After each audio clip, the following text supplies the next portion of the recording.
You know, I get a lot of questions about people asking me, you know, how do you cover water when the fish aren't biting, you know, a lipless crankbait or a chatterbait or you know, your nickel spinnerbait or whatever? How are you covering water?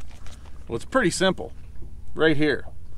Big Bopper, or Big Bopper, as if, you know, I'm feeling a little bit French. Big Bopper. It's a swim worm. Just as such. Super simple setup. I usually throw it on, I don't know, 16 to 20 pound line, any place in there. I got a Halo bobber stopper. I've got an 1/8 ounce Freedom tungsten weight, standard issue TK100 from Trocar, 5/0 offset shank worm hook. The one secret though, when you're rigging up a Big Bopper, you want to make sure that you have the tail pointed in, so you got the bend of the hook here and the bend of the tail here are facing each other, and I'm going to show you why that's important in a second.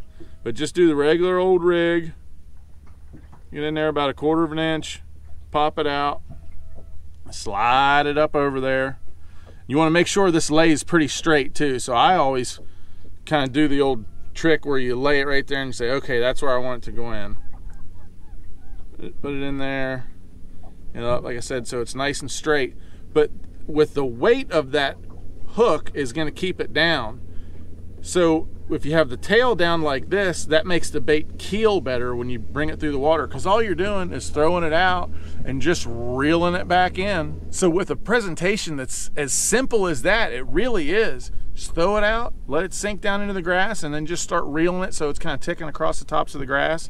But like I say, you want to have that tail, you want to make sure it's pointed down. If you have it pointed up like this, it makes the whole worm kind of kick up and it doesn't reel straight through the water. So always make sure your tail's down so it reels straight through the water. But when they're not on hard baits, like I said, lipless crankbaits, chatterbaits, spinnerbaits, stuff like that, but you still need to cover water, get you the Big Bopper from Netbait.